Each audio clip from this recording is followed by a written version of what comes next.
الحمد لله وكفى والصلاة والسلام على من لا نبي بعده. بعد فأعوذ بالله من الشيطان الرجيم. بسم الله الرحمن الرحيم. ولا تقولوا لمن يقتل في سبيل الله أموات بل أحياء ولكن لا تشعرون. وقال تعالى في مقام آخر: إنما يريد الله ليذهب عنكم الرجس أهل البيت ويطهركم تطهيرا. وقال النبي صلى الله عليه وسلم: الحسن والحسين سيدا شباب أهل الجنة.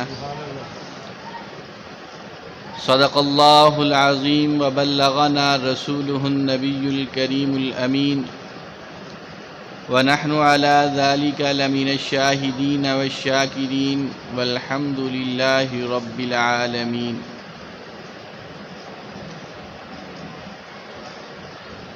خون سے چراغ دیں کا جلایا حسین نے، خون سے چراغ دیں کا جلایا حسین نے، رسم وفا کو خوب نبھایا حسین نے.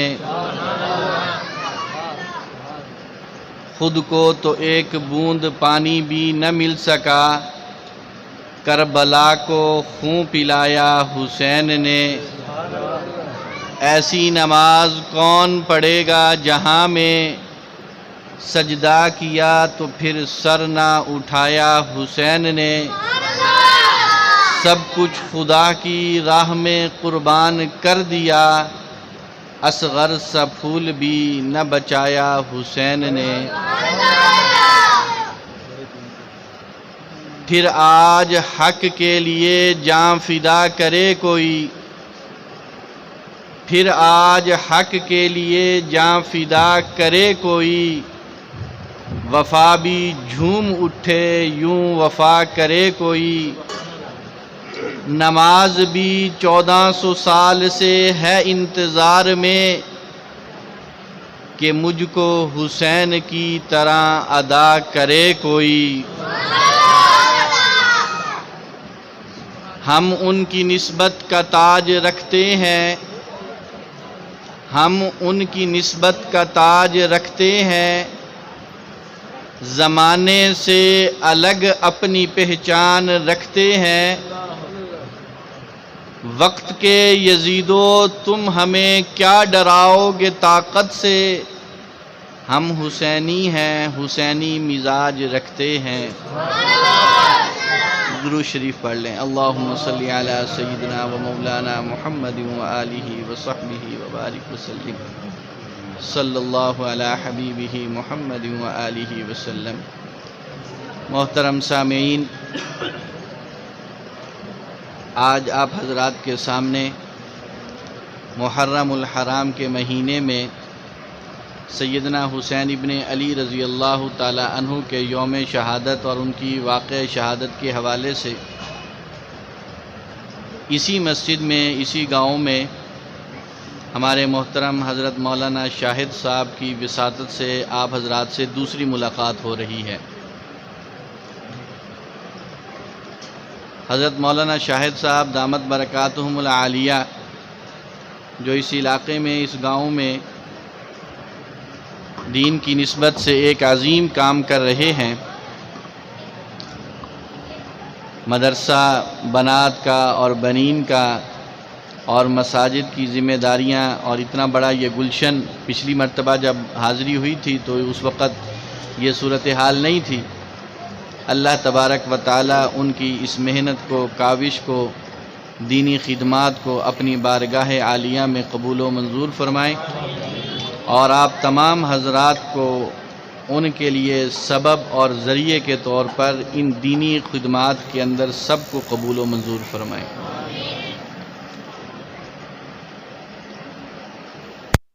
بلا تمہید میں موضوع کی طرف آنا چاہتا ہوں. حضور سرور کائنات امام الانبیاء خاتم النبیین میرے اور آپ کے محبوب پیغمبر سیدنا محمد الرسول اللہ صلی اللہ علیہ وسلم، اللہ تبارک و تعالی نے آپ کو جو اولاد عطا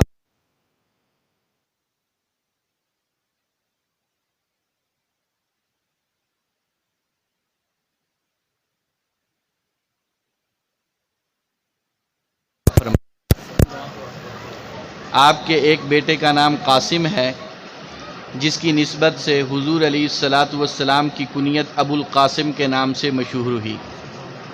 آپ کے ایک بیٹے کا نام عبداللہ ہے، جن کے لقب حدیث اور سیر کی کتابوں میں طیب اور طاہر بھی ملتے ہیں، اور آپ کے تیسرے اور آخری بیٹے کا نام جناب ابراہیم ہے۔ اللہ کی شان یہ کہ اللہ تبارک و تعالی نے ان تینوں بیٹوں کو بچپن میں ہی واپس لے لیا، کوئی بھی جوانی کی عمر تک نہیں پہنچا۔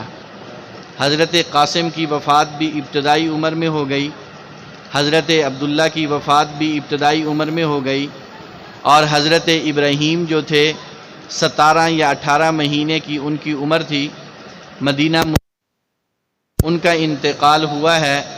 اور یہی وہ صاحبزادے ہیں کہ جب ان کا انتقال ہوا تو سورج گرہن ہو گیا، دن کے تاریکی چھا گئی اور سورج نظر نہیں آ رہا تھا، اس کی روشنی زمین تک نہیں پہنچ رہی تھی۔ اس زمانے کے لوگوں کا یہ دستور تھا کہ اگر کوئی بڑا آدمی مر جائے یا بڑا آدمی پیدا ہو جائے تو اس موقع کے اوپر چاند یا سورج کو گرہن لگ جاتا ہے، یہ بے نور ہو جایا کرتے ہیں۔ تو اس موقع پر حضرت ابراہیم فوت ہوئے، حضور علیہ الصلاۃ والسلام غمزدہ تھے، آپ کا دل پریشان تھا، آنکھوں میں آنسو تھے، آپ کی زبان کے اوپر صبر کے کلمات تھے، اور صحابہ اکرام میں بھی ایک غم کی کیفیت تھی، اور دوسری طرف سورج گرہن ہو گیا۔ اب لوگوں کا وہ جو زمانہ جاہلیت میں ایک نظریہ چلا آ رہا تھا کہ بڑے آدمی کی موت پر سورج کو گرہن لگ جاتا ہے، وہ بات جو تھی وہ لوگوں کے ذہنوں میں اٹک رہی تھی کہ ابھی حضور کے بیٹے کا انتقال ہوا اور ادھر سورج گرہن ہو گیا۔ لگتا یہ ہے کہ یہ بات بالکل ٹھیک ہے، یہ نظریہ ٹھیک ہے کہ جب کوئی بڑا آدمی مرے یا زندہ ہو پیدا ہو تو اس کے ساتھ سورج گرہن ہو جایا کرتا ہے۔ حضور سرور کائنات صلی اللہ علیہ وسلم کی عادت مبارکہ تھی کہ آپ علیہ الصلاۃ والسلام ہر موقع پر نظریات اور عقائد کی اصلاح پر خاص توجہ دیا کرتے تھے۔ یہ موقع تھا غم کا، یہ موقع تھا صدمے کا، یہ موقع تھا پریشانی کا، ایک دلی کیفیت اور جذبات تھے کہ سارے بیٹے فوت ہو گئے، آخری بیٹا ابراہیم تھا اور یہ بھی اب اللہ کے پاس چلا گیا ہے۔ لیکن چونکہ لوگوں کا ایک نظریہ خراب ہو رہا تھا تو حضور علیہ الصلاۃ والسلام نے جب اپنے بیٹے کی نماز جنازہ پڑھائی تو اس موقع پر آپ نے جناب ابراہیم کی اسی وفات کے موقع پر اور ان کی تدفین کے موقع پر آپ علیہ الصلاۃ والسلام نے صحابہ کو ایک خطبہ دیا، اور جس کے اندر آپ نے یہ بات ارشاد فرمائی تھی، الشمس والقمر آیتان من آیات اللہ لا ینخسفان لموت احد ولا لحیاتہ۔ لوگوں یہ بات یاد رکھو کہ یہ سورج اور چاند یہ اللہ کی نشانیوں میں سے دو نشانیاں ہیں، نہ کسی کی موت کی وجہ سے یہ گرہن ہوتے ہیں، نہ کسی کی زندگی کی وجہ سے ان کو گرہن لگتا ہے۔ یہ تو اللہ کی نشانیاں ہیں۔ اللہ تعالیٰ جب چاہتا ہے ان کو بے نور کر دیتا ہے، ان کی روشنی ختم کر دیتا ہے، ان کے اندر اندھیرا اور تاریکی پیدا کر دیتا ہے۔ یہ اللہ کی مرضی کے ساتھ ہوتا ہے، نہ کسی کی زندگی سے اس کا کوئی تعلق ہے، نہ کسی کی موت سے اس کا کوئی تعلق ہے۔ تو یہ تین بیٹے اللہ نے حضور کو عطا فرمائے، لیکن یہ تینوں واپس لے لیے۔ اسی طرح اللہ تبارک و تعالیٰ نے حضور علیہ السلام کو 4 بیٹیاں عطا فرمائیں۔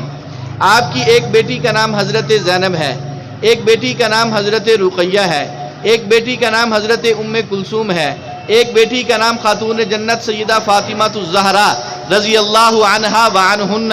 یہ حضور علیہ السلام کی 4 بیٹیاں ہیں جو اللہ نے آپ کو عطا فرمائی۔ پہلی بیٹی حضرت زینب، ان کا نکاح ابو العاص بن ربیع کے ساتھ ہوا۔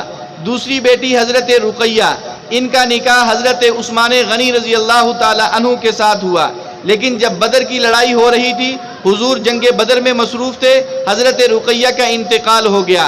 حضور علیہ الصلاۃ والسلام جنازے میں اور تدفین میں شریک نہیں ہو سکے، صحابہ دفن کر کے مٹی ڈال چکے تھے جب حضور علیہ السلام مدینہ منورہ میں پہنچے ہیں۔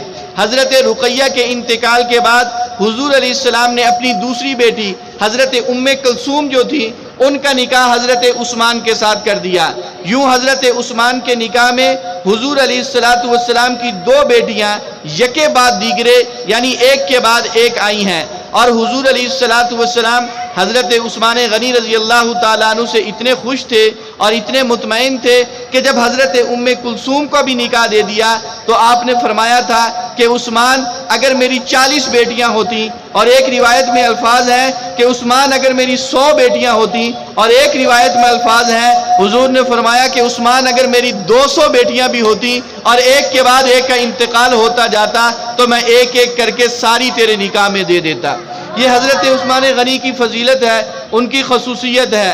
حضور علیہ السلام کی چوتھی اور آخری بیٹی اور جو پیاری اور لاڈلی بیٹی تھی جنہیں خاتون جنت کہا جاتا ہے، سیدہ فاطمہ الزہرا رضی اللہ عنہا، ان کا نکاح ہوا حضرت علی رضی اللہ تعالی عنہ کے ساتھ۔ حضرت علی کے ساتھ جو ان کا نکاح ہوا، اب چونکہ پوری تفصیل کا وقت نہیں تو میں چونکہ اپنے موضوع کی طرف آنا چاہتا ہوں، صرف ابتدائی طور پر 2-4 باتیں عرض کر رہا ہوں۔ یہ ہمارے ایمان اور عقیدے کی باتیں ہیں اور ہمارے لیے یہ یاد رکھنے کی چیزیں ہیں کہ کون کہاں اور کس وقت پیدا ہوا۔ حضرت علی کے ساتھ حضرت فاطمہ الزہرا رضی اللہ عنہا کا نکاح ہوا۔ اللہ کی شان یہ کہ اللہ تبارک و تعالیٰ نے حضرت علی کو حضرت فاطمہ کے پیٹ اور ان کے بطن سے 3 بیٹے عطا فرمائے۔ لیکن یہاں پر ایک بات یاد رکھیے کہ حضرت علی رضی اللہ تعالی عنہ کا جو حضرت فاطمہ کے ساتھ نکاح ہوا ہے، جب تک حضرت فاطمہ حیات رہی ہیں، زندہ رہی ہیں، حضرت علی نے اور نکاح نہیں کیا۔ ان کی زوجیت کے اندر اور کوئی بیوی نہیں آئی۔ حضرت فاطمہ کی وفات کے بعد پھر حضرت علی نے اور مختلف نکاح کیے ہیں اور اللہ نے ان سے حضرت علی کو اولاد بھی عطا فرمائی ہے۔ جس طرح سرور کائنات صلی اللہ علیہ وسلم کا پہلا نکاح 25 سال کی عمر میں حضرت خدیجہ الکبریٰ رضی اللہ تعالی عنہا کے ساتھ ہوا، اور جب تک حضرت خدیجہ حیات رہی ہیں حضور علیہ السلام نے دوسرا نکاح نہیں کیا۔ ان کی وفات کے بعد پھر آپ علیہ السلام نے باقی نکاح کیے۔ اسی طرح حضرت علی رضی اللہ عنہ کا پہلا نکاح جب حضرت فاطمہ کے ساتھ ہو گیا تو حضرت فاطمہ کی زندگی میں حضرت علی نے دوسرا نکاح نہیں کیا۔ ان کی وفات کے بعد پھر اور نکاح کیے ہیں۔ حضرت فاطمہ کے ساتھ جو ازدواجی زندگی گزاری، اللہ تبارک و تعالیٰ نے 3 بیٹے عطا فرمائے۔ ان میں پہلا بیٹا یہ 3 ہجری میں پیدا ہوا، یعنی جس سال میں احد کی لڑائی ہوئی ہے اس سے اگلے سال پہلا بیٹا پیدا ہوا۔ اللہ کی شان، اللہ نے بیٹا عطا فرمایا۔ حضرت علی رضی اللہ عنہ حضور علیہ السلام کے پاس تشریف لے گئے، محبوب اللہ نے مجھے بیٹا عطا کیا ہے، آپ کا نواسا پیدا ہوا ہے۔ حضور علیہ السلام نے خوشی کا اظہار فرمایا۔ روایت میں الفاظ آتے ہیں وہ حضرت حسن تھے، حضور علیہ السلام کو وہ بچہ پیش کیا گیا۔ آپ علیہ السلام نے اپنے لعاب مبارک سے گھٹی دی، دائیں کان میں اذان کہی، بائیں کان میں تکبیر کے کلمے کہے، اور پھر آپ نے حضرت علی سے پوچھا کہ علی اس بچے کا نام کیا رکھا ہے؟ علی رضی اللہ تعالی عنہ چونکہ خود شجاع تھے، بہادر تھے، جری تھے، جنگجو تھے، دشمن پر حملہ کرنے والے تھے، آپ چاہتے تھے کہ جو میرے بیٹے پیدا ہوں وہ بھی میری طرح بہادر ہونے چاہیے، شری اور جری ہونے چاہیے، اور اسی طرح جنگجو ہونے چاہیے۔ اس زمانے کے اندر لوگ نام بھی اس قسم کا رکھتے تھے کہ نام کا اثر مسمى پر ہوا کرتا ہے کہ جیسا نام ہوگا ویسی شخصیت کے اندر نکھار آ جاتا ہے۔ تو اس زمانے میں لوگ اپنے بچوں کے نام رکھتے تھے، بہادروں والے، جنگجو والے، طاقتوروں والے نام رکھا کرتے تھے۔ حضرت علی نے اسی مناسبت سے سوچا ہوا تھا کہ اگر میرا بیٹا پیدا ہوگا تو میں اس کا نام رکھوں گا حرب۔ حرب کا معنی جنگجو، بہادر، لڑنے والا، دشمن پہ حملہ کرنے والا۔ تو حضور نے پوچھا علی بچے کا نام کیا رکھا؟ آپ نے کہا میں نے تو سوچا ہے کہ اس کا نام حرب ہونا چاہیے۔ آپ نے فرمایا نہیں، اس کا نام حرب نہیں ہے، میں نے اس کا نام حسن رکھ دیا ہے۔ حضور علیہ السلام نے نام حسن تجویز کیا، اور یہ وہی حسن ہے جو بعد میں حضرت حسن رضی اللہ عنہ کے نام سے مشہور ہوئے۔ 1 سال کے وقفے سے 10 یا 11 مہینے کا وقفہ ہے۔ اگلے سال سن 4 ہجری میں شعبان کے مہینے میں 5 تاریخ کو اللہ نے حضرت علی رضی اللہ عنہ کو ایک اور بیٹا عطا کیا۔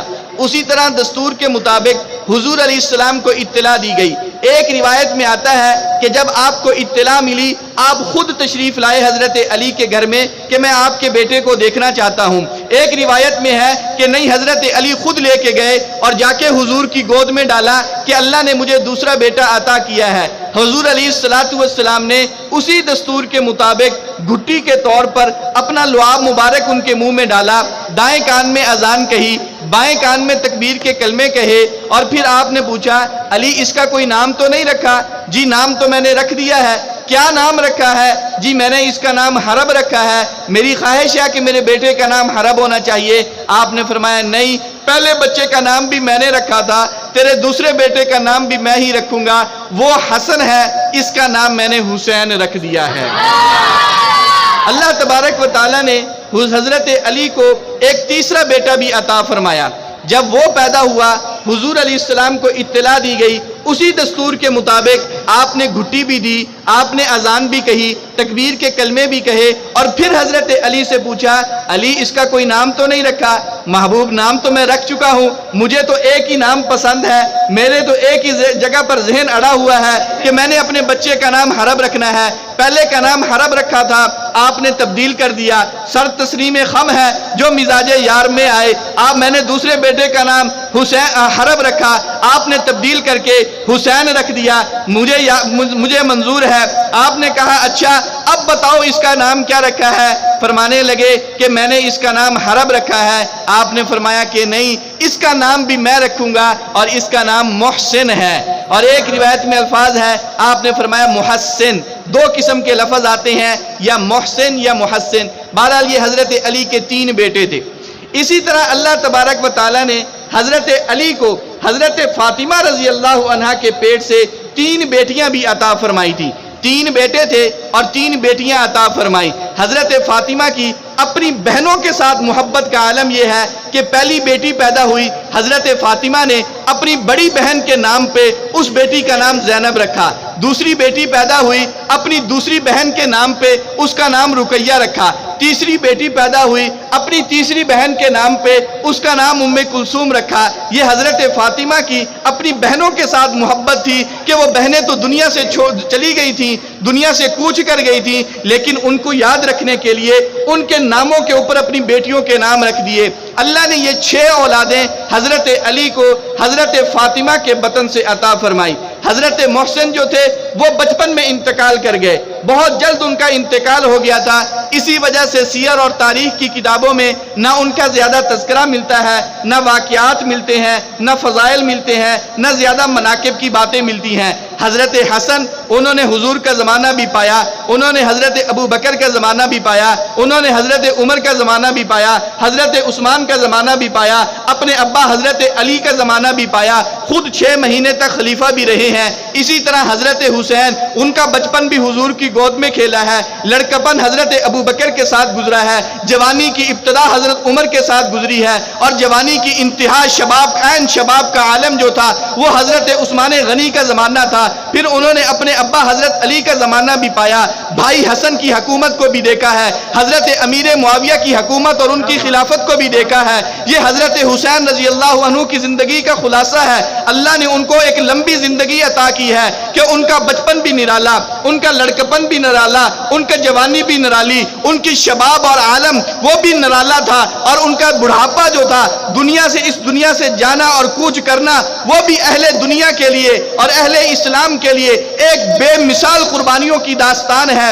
اب اگر ہم بات شروع کریں حضرت حسین رضی اللہ عنہ کے حوالے سے، ان کے بچپن کی بات کریں تو حضور کے ساتھ جو ان کے 6 یا 7 سال گزرے ہیں ان کو بیان کرنے کے لیے 1 گھنٹہ کافی نہیں ہے۔ حضرت ابو بکر کے ساتھ 2 سال کا زمانہ گزرا ہے، بیان کرنے کے لیے ہمارے پاس وقت میں گنجائش نہیں ہے۔ حضرت عمر کے ساتھ 10 سال سے زیادہ کا عرصہ گزرا ہے، ہم اس کو چند لمحوں میں بیان نہیں کر سکتے ہیں۔ حضرت عثمان کے ساتھ ان کی زندگی کے بڑے واقعات آتے ہیں، تھوڑے وقت میں اس کو سمیٹا نہیں جا سکتا ہے۔ حضرت علی کا زمانہ، حضرت حسن کا زمانہ، اس کے بعد ایک طویل زمانہ حضرت امیر معاویہ کا ہے، یہ ساری زندگی حضرت حسین کی زندگی ہے۔ اس میں حضرت حسین رضی اللہ عنہ کے فضائل بھی ہیں، ان کے مناقب بھی ہیں، ان کے واقعات بھی ہیں، ان کی ذہانت کے واقعات، ان کے علم کے واقعات، ان کی سمجھداری کے واقعات، ان کے تدبر کے واقعات، ان کے لڑکپن کے واقعات، ان کی جوانی کے واقعات، ان کی بہادری کے واقعات،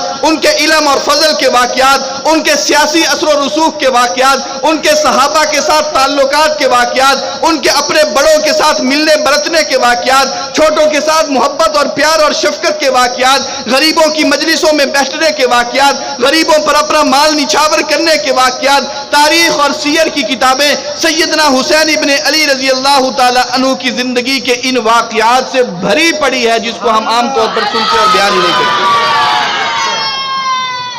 اب یہ ساری چیزیں چونکہ محرم کا مہینہ آتا ہے نا ہمارے ہاں، تو ہم عام طور پر ذکر ہی یہی کرتے ہیں، تو اس میں یہ ساری چیزیں آتی ہیں، آپ کا بچپن بھی آتا ہے، آپ کے فضائل مناقب ساری باتیں ہوتی ہیں۔ میں مختصر وقت میں آپ حضرات کی خدمت میں حضرت حسین رضی اللہ عنہ کا جو شہادت کا واقعہ ہے، کس انداز میں گئے ہیں، کب گئے ہیں اور کن وجوہات کی بنیاد پر گئے ہیں اور وہاں کیا واقعات پیش آئے ہیں، یہ تاریخ کا ایسا باب ہے کہ آج تک اس کو صحیح طور پر بیان نہیں کیا گیا، صحیح طور پر بیان نہیں کیا گیا، اور اس میں ہمارے لیے بڑے بڑے سبق ہیں، بڑے اہم ترین سبق ہیں۔ پورا واقعہ یہ پوری ایک کتاب ہے، پوری ایک تفصیل ہے، ایک باب ہے حضرت حسین رضی اللہ عنہ کی زندگی کا۔ بظاہر تو یوں لگتا ہے کہ 3 ذی الحج سے لے کر 10 محرم تک 1 مہینہ اور 6 یا 7 دن ہیں، لیکن اگر دیکھا جائے تو اس کے اندر پوری زندگیاں سمو دی گئی ہیں اس واقعے کے اندر۔ اور یہ واقعہ جو پیش آیا ہے، اس سے ہمیں سبق کیا ملتا ہے، مختصر وقت میں تھوڑے تھوڑے اشارے آپ کی خدمت میں عرض کرنا چاہتا ہوں، اور اس کے بعد نتیجے کے طور پر چند باتیں آپ کی خدمت میں عرض کر دوں۔ یہ بات یاد رہے، حضور سرور کائنات صلی اللہ علیہ وسلم جب اس دنیا سے تشریف لے گئے تو آپ نے اپنے بعد کسی کو خلیفۃ المسلمین نامزد نہیں کیا تھا، نام لے کے نہیں کہا تھا کہ میرے بعد خلیفہ یہ ہوگا، امیر المومنین یہ ہوگا۔ کچھ نشانیاں بتائی تھیں جس سے لوگ سمجھ گئے تھے کہ حضور کے بعد اگر یہاں کوئی آ سکتا ہے تو ابو بکر ہی آ سکتا ہے اور کوئی نہیں آ سکتا۔ کچھ نشانیاں تھیں جس سے لوگ سمجھتے تھے، اور انہوں نے اتفاقی طور پر حضور علیہ السلام کے بعد حضرت ابو بکر کو آپ کا مصلی بھی دیا، آپ کا منبر بھی دیا، آپ کا محراب بھی دیا، اور ریاست مدینہ کے اندر امیر المومنین اور خلیفۃ الرسول ہونے کا لقب بھی عطا فرمایا۔ حضرت صدیق اکبر نے جب اپنا دور خلافت گزار لیا، آپ دنیا سے جا رہے تھے، آپ نے حضرت عمر کو اپنا جانشین نامزد کیا، لیکن یہ بات یاد رہے کہ حضرت عمر کو جو آپ نے جانشین نامزد کیا تھا تو حضرت عمر آپ کے بیٹے نہیں ہیں، آپ کے خاندان کے نہیں ہیں، آپ کی قوم کے نہیں ہیں، آپ کے قبیلے کے نہیں ہیں، آپ کے رشتہ دار نہیں ہیں، ان کا خاندان ہی اور ہے، قبیلہ اور ہے، قوم اور ہے، کوئی قریبی رشتہ داری نہیں ہے کہ آدمی یہ سوچے کہ یہ جی انہوں نے اپنے رشتہ دار کو نواز دیا، اپنے بیٹے کو نواز دیا، اپنی قوم کے بندے کو نواز دیا۔ ایسی بات نہیں تھی، انہوں نے نامزد کیا ہے، ایک غیر قوم کے آدمی کو نامزد کیا ہے، اور نامزد بھی اسے کیا کہ جس کو بعد والوں نے سب نے قبول کر لیا کہ یہ اس منصب کے بالکل لائق ہے، کسی نے کوئی اختلاف نہیں کیا۔ یہ حضرت ابو بکر کا طریقہ تھا۔ پھر حضرت فاروق اعظم رضی اللہ عنہ جس وقت ان کو برچھا لگا ہے اور زخمی ہو گئے، اور 3 دن تک زخموں کی حالت میں آپ رہے، آپ سمجھ رہے تھے کہ زخم بہت زیادہ گہرے ہیں اور بالکل شہادت کا واقعہ پیش آنے والا ہے۔ اس موقع پر حضرت فاروق اعظم رضی اللہ عنہ کو مشورہ دیا گیا کہ آپ بھی اپنے بعد کچھ کر کے جائیں نا، کہ جس طرح صدیق اکبر آپ کو نامزد کر گئے تھے، آپ بھی اپنے بعد کسی کو نامزد کر دیں۔ حضرت فاروق اعظم رضی اللہ عنہ نے مختلف حضرات کے مشورے سے کسی ایک کو نامزد نہیں کیا، بلکہ 6 صحابہ کے نام پیش کیے تھے، ان کی ایک کمیٹی بنائی تھی، اس میں حضرت عبد الرحمن بن عوف بھی ہیں، اس میں حضرت سعد بن ابی وقاص بھی ہیں، اس میں حضرت طلحہ بھی ہیں، اس میں حضرت عثمان بھی ہیں، اس میں حضرت علی بھی ہیں، اس میں حضرت زبیر بھی ہیں۔ آپ نے 6 حضرات کی ایک کمیٹی بنائی تھی کہ یہ 6 آدمی وہ ہیں جو 10 مبشرہ میں سے ہیں، چنے ہوئے ہیں، حضور کے بہترین صحابہ میں سے ہیں۔ ان میں سے یہ آپس میں مشورہ کر کے کسی ایک کو اپنا بڑا بنا لیں اور وہی مسلمانوں کے لیے امیر المومنین بن جائے۔ آپ نے یہ 6 آدمی نام پیش کیے تھے۔ بعد میں جب مشورہ ہوا، سب کا اتفاق حضرت عثمان غنی کے نام پر ہو گیا، حضرت عثمان غنی کو امیر المومنین نامزد کر لیا گیا۔ حضرت عثمان غنی نے اپنا جو زمانہ تھا وہ گزارا اور پھر آپ کی شہادت بھی ہو گئی، اور بلوائیوں کی وجہ سے آپ کی شہادت ہوئی تھی، انہوں نے سازش کی تھی، حملہ کیا تھا، آپ کی شہادت کا بڑا دردناک واقعہ پیش آیا تھا۔ اب مدینہ منورہ میں سیدنا علی رضی اللہ تعالی عنہ موجود تھے، اب سب کی نگاہیں وہ حضرت علی پر تھیں کہ حضرت علی ہی اس منصب کے لائق ہیں، اور انہوں نے خلافت کا اعلان بھی کر دیا، اور مدینہ اور ارد گرد کے جتنے مسلمان تھے انہوں نے حضرت علی رضی اللہ تعالی عنہ کو خلیفہ تسلیم کر لیا۔ لیکن اس موقع پر حضرت امیر معاویہ رضی اللہ عنہ کا تھوڑا سا اختلاف حضرت علی سے اس بات پر ہوا تھا کہ آپ عثمان کے قاتلوں کا بدلہ پہلے لیں، خلافت بعد میں قائم کریں۔ علی چاہتے تھے کہ نہیں، پہلے حکومت قائم ہوگی، بعد میں بدلہ بھی لے لیا جائے گا۔ اس بات پہ تھوڑا سا اختلاف ہوا، انہوں نے خلافت کا انکار نہیں کیا تھا۔ حضرت علی خلیفہ مانے گئے، منتخب خلیفہ تھے، اور اس طریقے کے ساتھ ان کا بھی انتخاب ہو گیا۔ حضرت علی رضی اللہ عنہ جب شہید ہوئے تو اس کے بعد حضرت حسن رضی اللہ تعالی عنہ جب خلافت پر آئے ہیں، اب مسلمانوں میں دو جماعتیں بن گئیں۔ ایک جماعت وہ تھی جو حضرت حسن کے ساتھ ہے، دوسری جماعت وہ شام اور عراق کے علاقے میں لوگ تھے، وہ حضرت امیر معاویہ کے ساتھ تھے۔ حضرت حسن رضی اللہ عنہ نے 6 مہینے تک حکومت کو سنبھالا، لیکن پھر اس کے بعد آپ نے حضرت امیر معاویہ کے ساتھ صلح کی، اور پوری اسلامی ریاست جو تھی، جو اس وقت 44 لاکھ مربع میل پر پھیلی ہوئی تھی، وہ ساری کی ساری حضرت امیر معاویہ کے حوالے کر دی، اور ان کو خلیفہ اور امیر المومنین تسلیم کر لیا۔ اور حضرت امیر معاویہ نے وہ سیاست کا ایسا بہترین دور گزارا ہے کہ دنیا کی سیاست کے اندر ایک بہترین رہنمائی کے طور پر ہے کہ انہوں نے پھر اپنے دور حکومت کے اندر اسلامی جو رقبہ تھا اس کو پھیلایا، اور جس وقت حضرت امیر معاویہ رضی اللہ عنہ اس دنیا سے جا رہے تھے، 64,65,000 مربع میل پر اسلامی حکومت کا پرچم لہرا رہا تھا۔ اب یہاں تک تو یہ معاملات اسی طرح چلتے آ رہے ہیں۔ حضرت امیر معاویہ رضی اللہ عنہ کی وفات کے بعد، بلکہ ان کی زندگی میں کچھ لوگوں نے انہیں مشورہ دیا کہ آپ تجویز کریں، کسی کو نامزد کریں، اور وہ چاہتے تھے کچھ حضرات کے مشورے سے کہ میرا بیٹا یزید وہ تخت نشین ہو جائے، اس کو آپ نے ولی عہد بھی بنا دیا۔ لیکن جب حضرت امیر معاویہ کی وفات ہو گئی اور یزید تخت نشین ہو گیا، اور اس نے عام اعلان کیا کہ میں تخت نشین ہوں اور خلافت میری ہے، میرے ہاتھ پہ بیعت کرو، جو اس زمانے کا دستور اور طریقہ تھا۔ شام والوں نے بیعت کر لی، عراق والوں نے بیعت کر لی، کوفے والوں نے بیعت کر لی، بصرے والوں نے بیعت کر لی۔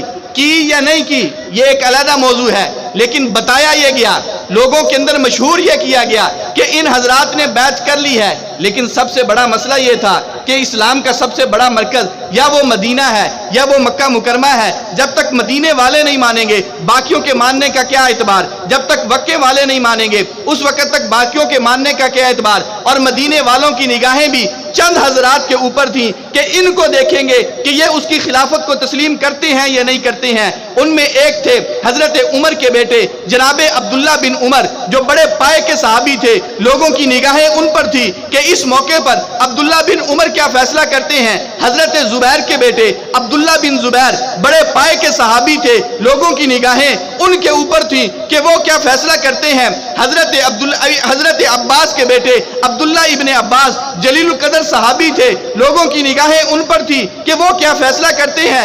اسی طرح حضور علیہ السلام کے نواسے اور سادات کے خاندان کے سربراہ اس وقت جو موجود تھے، سیدنا حسین ابن علی رضی اللہ عنہ، لوگوں کی نگاہوں کا مرکز یہ حضرات تھے کہ ان کا فیصلہ کیا ہوتا ہے، یہ کس کو تسلیم کرتے ہیں۔ اگر یہ تسلیم کریں گے ہم بھی تسلیم کر لیں گے، اگر یہ نہیں مانتے ہیں ہم اس کو کیوں تسلیم کریں۔ جب بات ان پر آ گئی، اب یزید نے وہاں شام کے علاقے میں اپنی خلافت کا اعلان کیا، وہاں سے ایک کاسد کو کس خط دے کے بھیجا اور کہا کہ جاؤ مدینے کے والی اور گورنر کے پاس اور اس کو جا کے کہو کہ اہل مدینہ کو اکٹھا کرے اور ان سے میرے ہاتھ پہ بیعت لے۔ جب وہاں پر خط پہنچا، اب وہاں پر جو والی موجود تھا وہ وہاں کے حالات کو جانتا تھا کہ عام مسلمان وہ دیکھیں گے عبداللہ بن زبیر کو، وہ دیکھیں گے عبداللہ بن عباس کو، وہ دیکھیں گے حسین ابن علی کو، وہ دیکھیں گے عبداللہ ابن عمر کو۔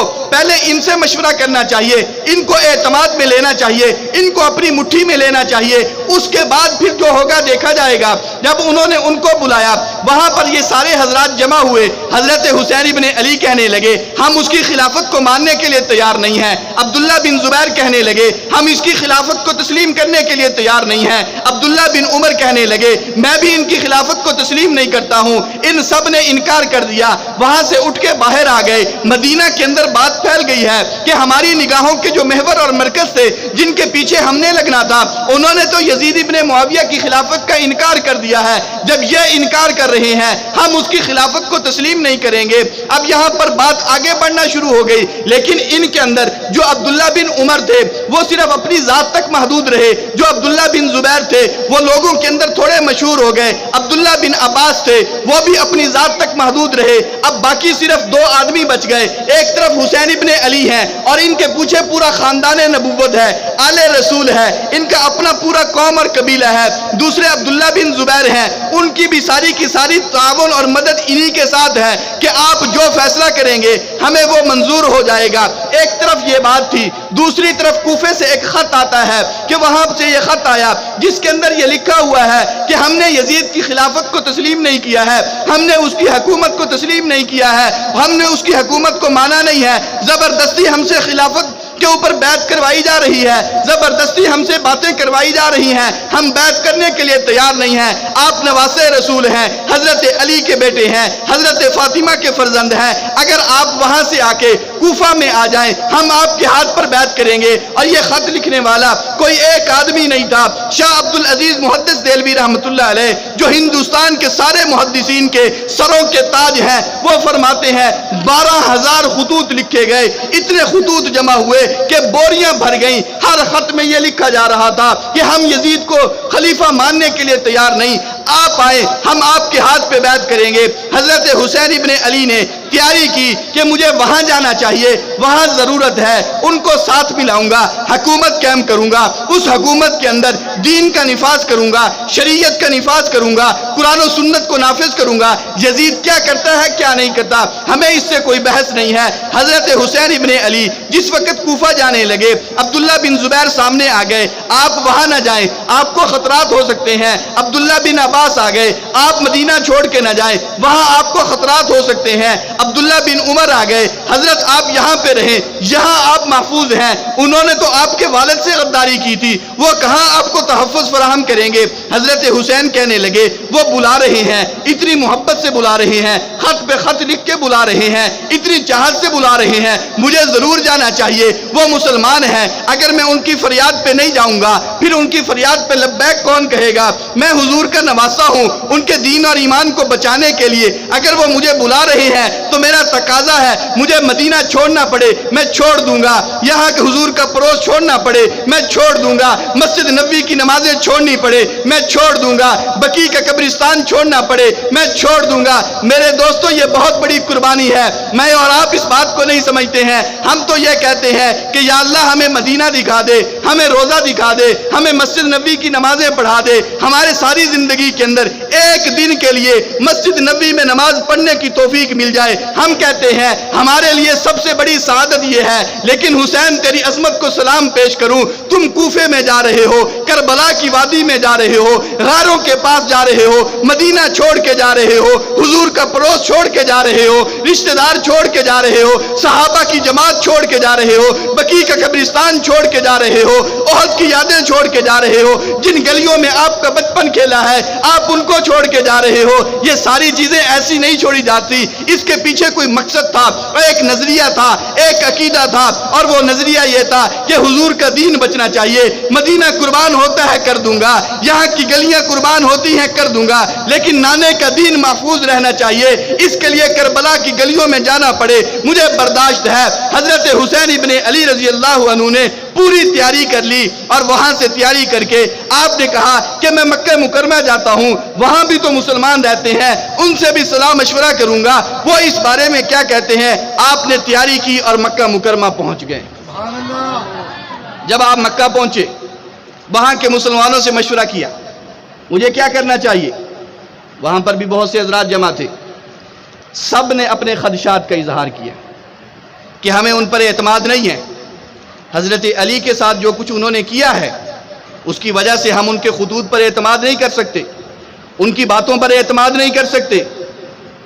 آپ مہربانی کریں نہ جائیں۔ کہا اگر میں نہیں جاؤں گا، مدینے سے یہاں آ گیا ہوں مکے میں، یزید کی حکومت قائم ہو گئی ہے، ایک نہ ایک دن وہ مکے پہ بھی چڑھائی کر دے گا، زبردستی ہم سے بیعت لے گا، ہمیں کچھ کرنا چاہیے نا۔ تو مشورہ دینے والے نے مشورہ دیا، حضرت آپ نہ جائیں، آپ یوں کریں پہلے اپنے کوئی نمائندہ بھیج دیں، اپنا قاصد بھیج دیں، وہ وہاں پہ جائے، جا کے تحقیق تو کرے واقعی ان کے جذبات یہ ہیں جو انہوں نے لکھے ہیں، کہیں ایسا تو نہیں کہ لکھا کچھ اور جا رہا ہو، حالات وہاں کے کچھ اور ہوں۔ آپ نے کہا یہ رائے اچھی ہے۔ آپ نے حضرت عقیل کے بیٹے مسلم بن عقیل کو روانہ کیا کہ جاؤ جا کے وہاں کے معروضی حالات دیکھو، پھر مجھے بتاؤ، اگر ضرورت ہوئی تو میں ضرور آؤں گا، اور اگر ضرورت نہیں ہے، وہ پہلے سے بیعت کر کے بیٹھے ہوئے ہیں اور ہم سے کوئی غداری کرنا چاہتے ہیں تو مجھے جانے کی ضرورت نہیں ہے۔ حضرت مسلم بن عقیل گئے۔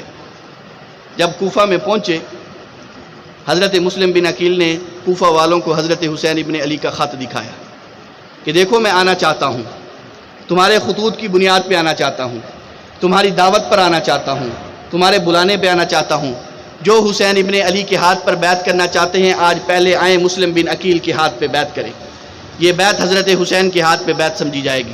حضرت مسلم بن عقیل 2-3 دن وہاں پر رہے، 3 دنوں کے اندر 18,000 لوگوں نے آپ کے ہاتھ پہ بیعت کی، اور روز بڑھتے جا رہے ہیں، حتیٰ کہ ایک وقت ایسا بھی آیا کہ 40,000 کا مجمع اکٹھا ہو گیا۔ مسلم بن عقیل کہنے لگے کہ یہ تو سارے کے سارے وہ ہیں جو محبت کرنے والے ہیں، اچھے جذبات والے ہیں۔ حضرت مسلم بن عقیل نے خط لکھ دیا، جی یہاں کے حالات بالکل ٹھیک ہیں، یہ دل و جان سے آپ پر فدا ہیں، واقعی یہ اس کی حکومت سے تنگ ہیں اور یہ آپ کو یہاں اپنا مقتدا اور بڑا بنانا چاہتے ہیں۔ یہاں سے خط روانہ ہو گیا مکہ مکرمہ کی طرف۔ اللہ کی شان، اس وقت کوفہ کا گورنر تھا نعمان بن بشیر، اس کا نام تھا، خاندان نبوت سے بڑا پیار کرنے والا تھا۔ اس نے کہا جو ہوگا بعد میں دیکھا جائے گا، مجھے ان پر سختی نہیں کرنی چاہیے، یہ نبوت کا خاندان ہے، آل رسول ہیں، جو بھی ہو رہا ہے وہ خاموش ہو گئے، انہوں نے سختی نہیں کی، انہوں نے ڈرایا دھمکایا نہیں، ان کو روکا نہیں کہ جو ہوتا ہے اندر کھاتے یہ معاملات ہوتے رہے، لوگ آتے رہے، بیعت کرتے رہے، عہد و وفا کرتے رہے، مسلم بن عقیل سے جاتے رہے۔ وہاں کوفیوں کے اندر ایک غدار تھا، اس نے خط لکھا یزید کو، اور خط کے اندر اس نے کہا کہ تمہارا گورنر نعمان بن بشیر وہ تو کچھ کر ہی نہیں رہا ہے، یہاں مسلم بن عقیل آیا ہوا ہے، لوگوں سے بیعت لے رہا ہے، حضرت حسین وہاں سے چلے ہوئے ہیں، وہ یہاں عنقریب پہنچنا چاہتے ہیں، یہ تمہارے مقابلے میں ایک نئی حکومت قائم کرنا چاہتے ہیں، حالات اگر ابھی نہیں کنٹرول کرو گے بعد میں تمہارے لیے بڑی مشکل ہو جائے گی۔ خط یزید کے پاس پہنچا، وہاں سے اس نے ایک آدمی کو روانہ کیا جس کا نام ابن زیاد تھا، اور وہ بڑا سخت اور جری قسم کا آدمی تھا اور بڑا عجیب قسم کا آدمی تھا۔ فوراً اس کو ایک خط دیا کہ جاؤ تم کوفہ کے اندر پہنچو اور وہاں پہ جا کے نعمان بن بشیر کو معزول کر دو، اور اس کے مقابلے میں وہاں کی گورنری تم سنبھالو، کوفہ کا گورنر بھی تو، بصرہ کا گورنر بھی تو۔ اب یہ وہاں سے چلا اور یہ کوفہ میں پہنچا اور بڑی شان و شوکت کے ساتھ داخل ہوا۔ مسلمانوں یہاں پر وہاں کوفے والوں کو ایک دھوکہ اور بھی لگ گیا، انہوں نے پہلے سے حضرت حسین کو دیکھا ہوا نہیں تھا، ان کی شکل و شبہات سے واقف نہیں تھے، ان کے چہرے کو دیکھا ہوا نہیں تھا۔ جس وقت یہ عبید اللہ بن زیاد کوفہ کے بازاروں میں داخل ہوا، انہوں نے کہا کہ ہم انتظار کر رہے تھے نواسہ رسول کا، لگتا یہ ہے کہ یہ نواسہ رسول ہے، یہ خاندان نبوت کا فرد ہے، یہ علی کا بیٹا ہے، شیر خدا کا بیٹا ہے، ہماری مدد کو آ گیا ہے۔ لوگ اس کے استقبال کے لیے باہر نکلے، اس کے آگے پیچھے ہزاروں کا مجمع اکٹھے ہو گیا، وہ ایک کھلے میدان میں جمع ہوا اور اس نے وہاں پر سب کو کہا کہ تم جو سمجھ رہے ہو میں وہ نہیں ہوں، میں نعمان بن بشیر کی جگہ پر کوفہ کا نوا گورنر بن کے آیا ہوں، میرا نام ابن زیاد ہے، میں نے اس کو معزول کر دیا ہے، آج کے بعد میری مانی جائے گی۔ یاد رکھو جس نے بھی مسلم بن عقیل سے ملاقات کی، جو اس کے پاس گیا، اس کی خیر نہیں، نہ اس کا مال محفوظ، نہ اس کی عزت محفوظ، نہ اس کی جان محفوظ، لوگوں کو دھمکیاں دینا شروع کر دی۔ حضرت مسلم بن عقیل کو پتا چلا، آپ ایک جگہ پہ کھڑے ہوئے، جب آپ کھڑے ہوئے وہاں کے ارد گرد کے محلے اور گلیاں ساری کی ساری لوگوں کے سر ہی سر نظر آ رہے تھے۔ روایات میں ہے کہ 40,000 کا مجمع تھا، اور جو حضرت مسلم بن عقیل کی ایک پکار پر وہاں پر جمع ہو گیا تھا۔ لیکن جب ان کو کسی نے بتایا نا کہ ابن زیاد یہاں گورنر بن کے آ گیا ہے اور اس نے ان پر سختی کرنا شروع کر دی ہے، اسی مجمع میں سے لوگ نکلنا شروع ہو گئے۔ نکلتے کہاں ایک ہی مجلس کے اندر 40,000 کا مجمع تھا، اور کہاں حضرت مسلم بن عقیل کے ساتھ صرف 30 آدمی بچ گئے، 30 آدمی بچے۔ اور پھر وہ وقت بھی دیکھا کہ حضرت مسلم بن عقیل جب مغرب کی نماز پڑھنے کے لیے کھڑے ہوئے، ان کے پیچھے صرف 3 آدمی بچے ہوئے تھے، اور نماز پڑھ کے دیکھا تو 3 میں سے کوئی ایک نہیں تھا، اکیلے نماز پڑھ رہے تھے۔ مسلم بن عقیل سمجھ گئے کہ انہوں نے دھوکہ کیا ہے، غداری کی ہے، یہ سارے کے سارے پھر گئے ہیں۔ حضرت مسلم بن عقیل وہاں سے چلے ہیں، حضرت ہانی کے گھر پہ تشریف لے گئے کہ وہاں پہ جاؤں گا، جا کے وہاں پہ پناہ حاصل کروں گا۔ آپ وہاں پہ پناہ حاصل کی، لیکن سختی ہوتی رہی، دباؤ بڑھتا رہا، مخبریاں ہوتی رہی، ایک گھر سے دوسرے گھر، دوسرے سے تیسرے گھر، حتیٰ کہ شام کا وقت ہے، پیاس لگی ہوئی ہے، زخموں سے چور و چور ہیں، چھپتے چھپاتے ہوئے ایک دروازے پہ جا کے بیٹھ گئے۔ ایک بڑھیا عورت، اس نے دروازہ کھولا، دروازہ کھول کے دیکھتی ہے کہ ایک نوجوان ہے، دروازے پہ بیٹھا ہوا ہے۔ اس کو کہنے لگی کون ہے، یہاں کیوں بیٹھا ہے؟ وہ کہنے لگے اماں تھوڑا سا پانی پلا دے۔ وہ گھر گئی، ایک کٹورے میں پانی لائی، مسلم بن عقیل نے پانی پیا، کٹورا واپس کر دیا۔ ماں کہنے لگی اب تو اٹھ کے چلا جا، ہمارے دروازے پہ کیوں بیٹھا ہے؟ آپ خاموشی سے بیٹھے رہے۔ پھر کہا جاتا کیوں نہیں ہے؟ پھر بھی آپ بیٹھے رہے۔ تیسری مرتبہ جب سختی سے اٹھانے کی کوشش کی، آپ نے کہا اماں میرے چہرے کو دیکھتی نہیں ہے، میں عقیل کا بیٹا، خاندان نبوت کا فرد، حسین کے چچے کا بیٹا مسلم بن عقیل ہوں، اور مکہ کوفہ کی گلیوں میں در بدر پھٹک رہا ہوں، اور مجھے کوئی پناہ دینے کے لیے تیار نہیں۔ وہ بڑھیا ماں کا جذبہ کتنا سلامت تھا، سارے کوفے والے چھوڑ گئے تھے، بڑے بڑے جری اور بہادر، وعدے کرنے والے اور خط لکھنے والے سارے چھوڑ کے چلے گئے تھے۔ وہ اکیلی عورت تنے تنہا ان کو اٹھاتی ہے، سہارا دیتی ہے، بیٹا میرے گھر میں آ کے پناہ لے لے۔ ان کے گھر میں پناہ لے لی۔ اس کا بیٹا آیا جس کا نام بلال تھا، وہ صحن میں بیٹھا ہوا ہے۔ وہ کیا دیکھتا ہے کہ میری ماں کو کوئی پریشانی لگی ہوئی ہے، کبھی یہ کمرے میں جاتی ہے، کبھی باہر آتی ہے، پھر جاتی ہے، پھر باہر آتی ہے۔ اس نے کہا اماں کیا بات ہے؟ کہا بیٹا کوئی بات نہیں۔ چھپانے کی کوشش کی کہ کہیں میرا بیٹا مخبری نہ کر دے، جا کے بتا نہ دے۔ کہتے ہیں کہ بیٹے نے زبردستی کی، جا کے دروازہ کھولا تو نظر آ گیا کہ حضرت مسلم بن عقیل موجود ہیں۔ وہ جلدی سے باہر بھاگا، محمد بن اشد سے جا کے ملاقات کی، اس کو اپنے گھر کا حال بتایا۔ وہ زیادہ مخبری تھا عبید اللہ بن زیاد کا، اس نے جا کے گورنر کو اطلاع کر دی۔ وہاں سے فوجیں آ گئی حضرت مسلم بن عقیل کو پکڑنے کے لیے۔ مسلم بن عقیل وہ جری بہادر تھا، 70 آدمیوں کا اکیلا تنے تنہا مقابلہ کیا کرتا تھا۔ جب تک آپ میں ہمت تھی آپ ان کا مقابلہ کرتے رہے، تلوار چلاتے رہے، ان کی گردنیں اڑاتے رہے، دل آخر زخموں سے چور ہو کے گر گئے۔ آپ کو گرفتار کر لیا گیا۔ وہ خاتون جس نے آپ کو پناہ دی تھی اس کو اتنا عبرتناک سزا دی کہ لوگوں نے اس کو پکڑ کے اس کی چھت پہ لے گئے اور وہاں سے نیچے گرا دیا گیا، تاکہ پتہ چل جائے کہ جو مسلم بن عقیل کو پناہ دے گا، خاندان نبوت کو پناہ دے گا، اس کا حشر کوفے کے اندر یہ کیا جائے گا، لوگوں میں رعب بیٹھ جائے، دبدبا بیٹھ جائے۔ حضرت مسلم بن عقیل کو گرفتار کر کے ابن زیاد کے پاس پہنچا دیا گیا۔ اس نے کہا بات سیدھی سی ہے، میں تجھے قتل کروں گا، کوئی آخری خواہش ہے تو بتا دے۔ حضرت مسلم بن عقیل کہنے لگے میری کوئی خواہش نہیں ہے، بس ایک خواہش ہے، میں ایک رکہ لکھنا چاہتا ہوں اور تو مجھے یہ ضمانت دے، میں رکہ لکھ کے کسی کے حوالے کروں اور وہ رکہ میرا حسین ابن علی کو پہنچا دے۔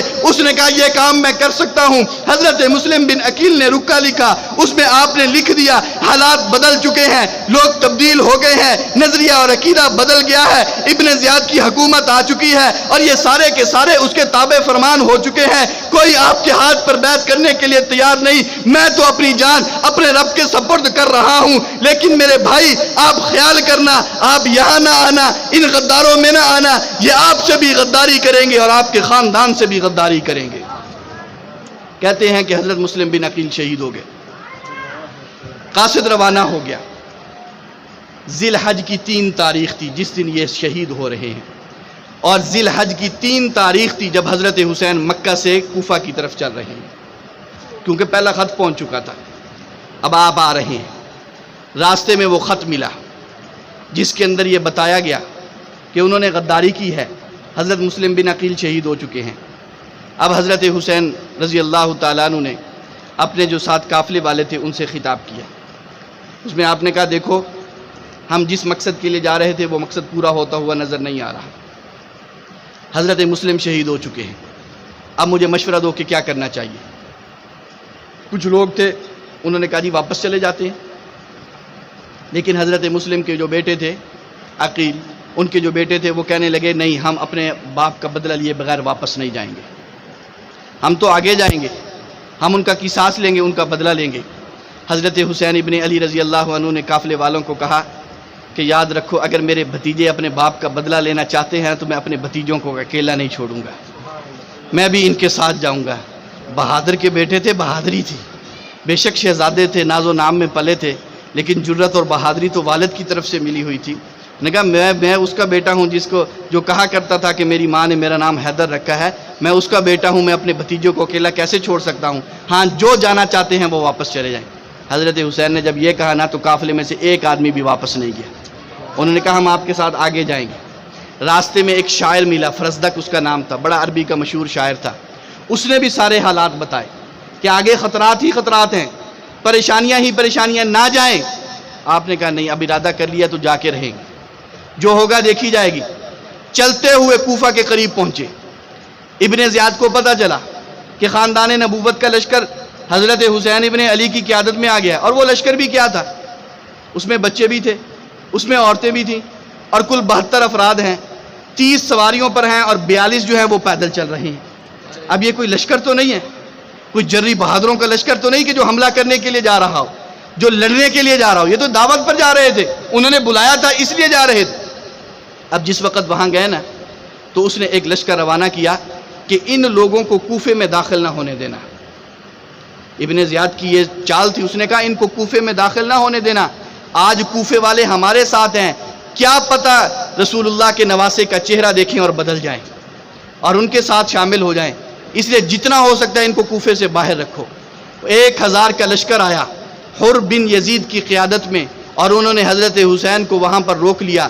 10 میل کے فاصلے پر کربلا کے مقام پر انہوں نے ان کو روک لیا, اور انہوں نے سختی کوئی نہیں کی, بس روک کے رکھا کہ ہمیں حکم یہی ہے.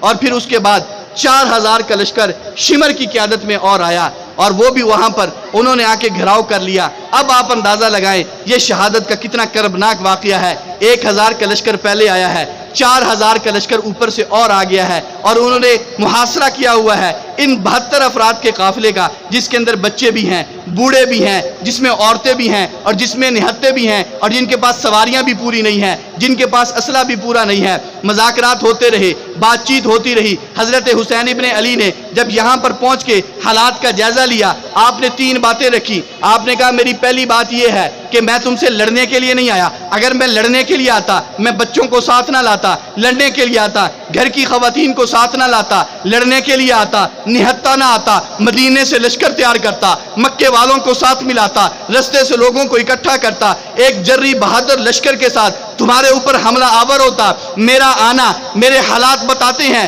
میں لڑنے کے لیے نہیں آیا, میں تو ان کوفیوں کی دعوت پر آیا تھا, لیکن جب میں آ گیا یہاں کے حالات مجھے پتہ چل گئے. میں 3 باتیں تمہارے سامنے رکھتا ہوں, ان میں سے جو بھی چاہو اختیار کر لو. پہلی بات یہ ہے جہاں سے آیا ہوں مجھے واپس جانے دیا جائے, میں مدینہ منورہ جانا چاہتا ہوں. دوسری بات یہ ہے کہ مجھے یزید کے دربار میں لے چلو, وہ بھی وہاں پر بیٹھا ہے, میں اس کے سامنے پیش ہوں گا, بات چیت کروں گا, مذاکرات کروں گا, ٹیبل ٹاک ہوگی, گفتگو ہوگی, کسی نہ کسی بات پر ہم دونوں اکٹھے ہو سکتے ہیں, یا وہ میری بات مانے گا یا میں اس کی بات مان لوں گا. تیسری بات یہ ہے کہ مجھے اسلامی سرحد پہ بھیج دیا جائے, جہاں مجاہدین رہتے ہیں میں بھی وہاں پہ رہوں گا. اسلامی سرحد پہ ساری زندگی کافروں سے لڑتے ہوئے, انہیں جہنم واصل کرتے ہوئے زندگی وہاں پہ گزار دوں گا. اب یہ باتیں بالکل معقول تھیں, تینوں میں سے کسی پر بھی عمل کیا جا سکتا تھا, لیکن ان میں ایک بدبخت جسے شمر کہا جاتا ہے, اس نے کہا نہیں نہیں یہ کام کبھی نہ کرنا, اس کی باتوں میں نہ آنا. اگر اس کو مدینہ واپس جانے دے دیا گیا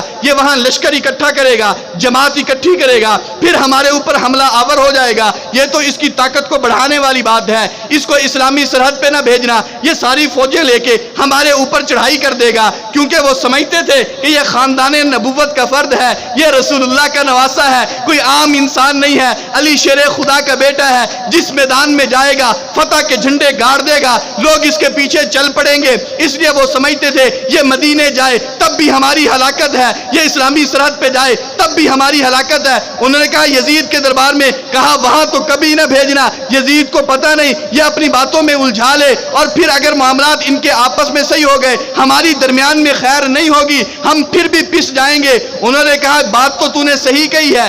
ابن زیاد نے کہا بس ٹھیک ہے، ہم اس کی کوئی بات ماننے کے لیے تیار نہیں، نہ مدینہ بھیجیں گے، نہ اسلامی سرحد پہ بھیجیں گے، نہ یزید ملاقات کروائیں گے، بس اس کو اسی میدان میں روک کے رکھو۔ 3 دن تک نواسہ رسول کو روکا گیا، اور روکنے کے بعد ان کا پانی بند کر دیا گیا، کھانے پینے کی اشیاء بند کر دی گئی، ملاقات پہ پابندی لگا دی گئی، چاروں طرف سے محاصرہ کر لیا گیا۔ 9 محرم کا دن آتا ہے، ایک روایت کے مطابق جمعرات کا دن ہے، دوسری روایت کے مطابق جمعے کا دن ہے، 9 محرم کی تاریخ ہے، عصر کی نماز کا وقت ہے۔ حضرت حسین ابن علی خیمے سے باہر نکلتے ہیں، ارد گرد کے خیموں کو دیکھتے ہیں، سامنے دشمن کے لشکروں کو دیکھتے ہیں، پھر تھک ہار کے اپنے خیمے کے ساتھ ٹیک لگا کے بیٹھ جاتے ہیں، اپنی تلوار اپنے پہلو میں رکھی ہوئی ہے اور یوں ٹیک لگا کے بیٹھے ہیں۔ جیسے ہی آپ نے ٹیک لگائی آپ کو اونگ آ گئی، نیند آ گئی، تھوڑی دیر کے بعد آنکھ کھلتی ہے اور فوراً آپ پڑھتے ہیں سب کو اکٹھا کرو، سب کو جمع کرو۔ کہا کیا ہوا؟ کہا ابھی تو میں سویا تھا، مجھے خواب میں میرے نانا کی زیارت ہو گئی ہے، حضور نبی کریم صلی اللہ علیہ وسلم میرے خواب میں آ گئے ہیں اور آپ نے مجھے آ کے کہا ہے کہ بیٹے حسین تیاری کر لو، تمہارا ہمارے پاس آنے کا وقت آ چکا ہے، اب تو میں وہاں جانے کی تیاری کر رہا ہوں، مجھے پتا چل چکا ہے، بس میں عنقریب وہاں پر جانے والا ہوں۔ آپ نے حضرت عباس کو بلایا، عباس وہ سامنے دشمن کے لشکر کھڑا ہوا ہے، ان کے پاس چلے جاؤ، وہ تیاری کر رہے ہیں، صف بندی کر رہے ہیں، اپنی جماعت اکٹھی کر رہے ہیں، لگتا یہ ہے کہ وہ آج ہمارے اوپر حملہ کرنا چاہتے ہیں، لیکن ان کو جا کے میرا پیغام دے دو کہ نبی کا نواسہ یہ کہتا ہے آج کی رات کی ہمیں مہلت دے دو، ایک رات ہمیں کچھ نہ کہو، کل تمہاری مرضی، ہمارے ساتھ جو مرضی کر لینا۔ حضرت عباس چلے گئے، ان سے جا کے بات چیت کی، وہ اس بات پہ راضی ہو گئے کہ ٹھیک ہے آج ہم تمہیں کچھ نہیں کہیں گے۔ میرے دوستو حضرت حسین نے یہ جو ایک رات کی مہلت مانگی تھی یہ مذاکرات کے لیے نہیں مانگی تھی، یہ بات چیت کے لیے نہیں مانگی تھی، یہ معافی مانگنے کے لیے نہیں مانگی تھی، بلکہ آپ نے تو اس لیے یہ رات مانگی تھی، آپ نے اپنے ساتھیوں میں اعلان کر دیا، اپنے دوستوں میں اعلان کر دیا کہ ایک رات کی مہلت ہے، آخری رات ہے، کل سورج نکلے گا، ہم اپنے رب کے حضور پیش ہونے والے ہیں، آج کی رات خوب عبادت کرو، خوب رو دھو لو، اپنے رب کو منا لو، اس کو راضی کر لو، ہم اس کے پاس اس حال میں جانا چاہتے ہیں کہ ہمارا رب ہمارے ساتھ رضا کا اعلان کر رہا ہو، اللہ کی عبادت کے لیے، نوافل پڑھنے کے لیے، اللہ کو منانے کے لیے، راضی کرنے کے لیے، آہوزاری کرنے کے لیے آپ نے یہ ایک رات کی مہلت مانگی، آپ کو یہ رات کی مہلت مل گئی۔ حضرت زینب اپنے خیمے سے باہر نکلتی ہیں، جب انہوں نے یہ بات سنی ان کی آنکھوں میں آنسو آ گئے، رونا شروع کر دیا۔ حضرت حسین کہنے لگے بیٹی صبر کر، اس پہ صبر کرنے میں اجر ہے، تم پریشان کیوں ہوتی ہو؟ اگر آج میرا دشمن میرے سامنے ہے، وہ مجھے شہید کرنا چاہتا ہے تو کیا ہو گیا ہے؟ میرے نانا مجھ سے افضل تھے، وہ بھی اس دنیا سے چلے گئے، میرے ابا علی المرتضیٰ وہ مجھ سے افضل تھے، انہوں نے شہادت کا جام پی لیا، میری اماں فاطمہ الزہرا وہ بھی موت کے دروازے پہ چلی گئی، میرا بھائی حسن وہ بھی اسی دروازے سے گزر گیا، اگر میں حسین شہید ہوں گا تو میں بھی تو انہی کے پاس جاؤں گا، اپنے اپنوں کے پاس جایا کرتے ہیں، پریشان ہونے کی ضرورت نہیں ہے۔ انہیں تسلی دی اور ساری رات عبادت کے اندر گزار دی۔ اب جب صبح ہوئی حضرت حسین نے ساتھیوں کو جمع کیا، سامنے دشمن کو دیکھا کہ وہ لشکر اکٹھا کر کے کھڑے ہیں، 5000 کا لشکر ہے جو ان کے مقابلے میں آیا کھڑا ہے۔ آپ نے بھی لشکر کو ترتیب دینا شروع کیا، حضرت عباس کے ہاتھ میں جھنڈا دیا، ان کو درمیان میں کھڑا کیا، حبیب ابن مطہر کو دائیں طرف کھڑا کیا اور ایک دوسرے صحابی زہیر ان کو بائیں طرف کھڑا کیا اور کہا کہ ان کی حفاظت کرنا، اور لشکر ترتیب دینا شروع کر دیا۔ یزید بن فضیل ایک آدمی تھا، بڑا عجیب انسان تھا، وہ لوگوں میں نکلا اور کہنے لگا یاد رکھو آج تک میں نے باطل کا ساتھ نہیں دیا ہے اور آج بھی میں باطل کا ساتھ نہیں دے رہا، میں حق والوں کے ساتھ کھڑا ہوں۔ ہمیں یہ پیغام مل رہا ہے کہ جتنی سختی ہو، جتنی تکلیف ہو، جتنے لمحات آ جائیں، حق والوں کا ساتھ نہیں چھوڑنا چاہیے، فتح حق والوں کی ہوا کرتی ہے۔ اس نے کہا میں کبھی باطل کے ساتھ نہیں کھڑا ہوا, کبھی باطل کی صفوں میں تم نے مجھے نہیں دیکھا, آج بھی میں حق والوں کے ساتھ کھڑا ہوں. اور لوگوں یاد رکھو, آج تو میرے اور جنت کے درمیان, ہمارے اور جنت کے درمیان صرف اتنا سا فاصلہ باقی رہ گیا ہے کہ یہ کوفی آگے بڑھیں, ہمارے سر اڑا دیں, ہماری گردنیں قلم کر دیں, ہم شہادت کا جام پہنیں اور جنت کی حوروں کے پاس پہنچ جائیں. اب جب لڑائی شروع ہوئی تو حضرت حسین نے اعلان کیا, الا رجل لرجل, آؤ ایک کے مقابلے میں ایک ایک کر کے آؤ, پتہ چلے کہ کون کتنا بہادر ہے. ایک ایک آتے رہے, کٹتے رہے, آتے رہے, کٹتے رہے, آتے رہے, کٹتے رہے, سینکڑوں کٹ گئے. انہوں نے کہا یہ مقابلہ تو بہت عجیب رہا, اچانک حملہ کرو سب. جب سب نے مل کے حملہ کیا, سب سے پہلا وار جو تھا نا وہ حبیب ابن مطہر پہ ہوا, ان کے دائیں بازو پہ وار ہوا. اور جب وہ گرنے لگے نا تو گرتے گرتے انہوں نے ساتھ جو ساتھی کھڑا تھا اس کو مخاطب کر کے کہا کہ میں تو جا رہا ہوں, لیکن یاد رکھنا کہ حضرت حسین کی طرف اشارہ کر کے کہا کہ یاد رکھنا تمہاری موت سے پہلے اس کی موت نہیں آنی چاہیے. اپنی جان لگا دینا لیکن اس کو موت تمہارے بعد آنی چاہیے. ہر طرح سے اس کی حفاظت کرنا.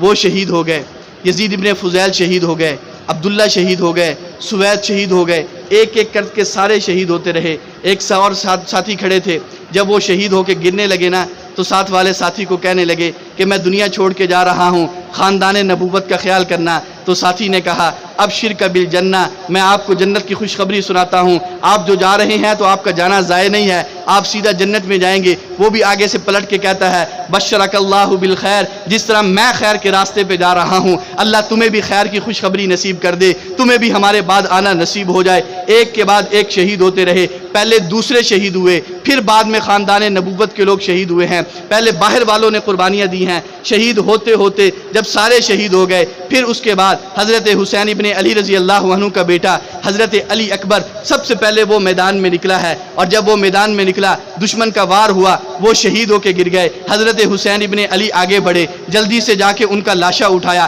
کسی کہنے والے نے جملہ کسا کہ حسین آج تک دوسروں کے لاشے اٹھاتے رہے ہو, اب اپنے کا لاشا اٹھاؤ گے تو پتہ چلے گا. حضرت حسین نے یوں کر کے لاشا اپنے ہاتھوں میں لیا, نگاہیں آسمان کی طرف اٹھائیں, اللہ اگر تو اس حال میں راضی ہے ہم پھر بھی تیری رضا پہ راضی ہیں. ان کو اٹھا کے واپس لے کے رکھا. آپ کا بھتیجا حضرت قاسم وہ آگے بڑھتا ہے اور وہ دشمن کے مقابلے میں جاتا ہے. دشمن نے ان کے کندھے پہ وار کیا, ان کا بازو جدا ہو گیا, ان کے منہ سے ایک جملہ نکلا, یا اماں, اے میرے چچا میری مدد کو آؤ. حضرت حسین ابن علی کی نگاہیں آسمان کی طرف اٹھ گئیں اور آپ کہنے لگے او میرے بھتیجے, آج دیکھ تیرا چچا کتنا کمزور ہے, اس کا دشمن کتنا طاقتور ہے کہ یہ اپنے بھتیجوں کی مدد بھی نہیں کر پا رہا ہے. اور نگاہیں آسمان کی طرف اٹھا کے کہنے لگے اللہ تو قادر ہے, تو تیرے پاس تو قوتیں ہیں, تو ان سے بدلہ لے سکتا ہے. بھتیجے کا لاشا بھی اٹھا لیا. ایک ایک کر کے بھائی بھی شہید ہو گئے. ابو بکر شہید ہوئے, عباس شہید ہوئے, عمر شہید ہوئے, سارے بھائی شہید ہوئے.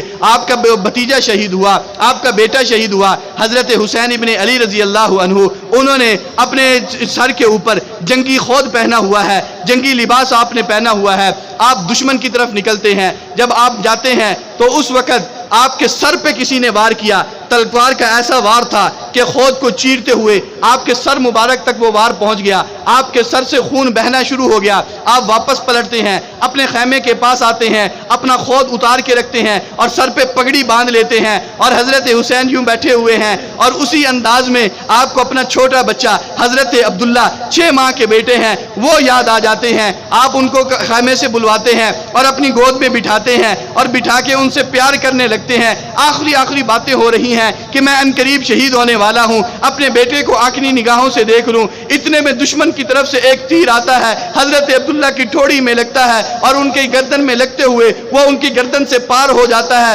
خون کا فوارہ نکلتا ہے. حضرت حسین ابن علی اپنے بچے کو سائڈ پہ رکھتے ہیں, اس کے خون کو یہ چلو میں لیتے ہیں, آسمان کی طرف اٹھا کے کہتے ہیں اللہ تو اس بات پر گواہ ہو جا, میں نے اپنے بڑے بھی شہید کروا لیے, اپنے چھوٹے بھی تیرے دین کے لیے قربان کر دیے ہیں.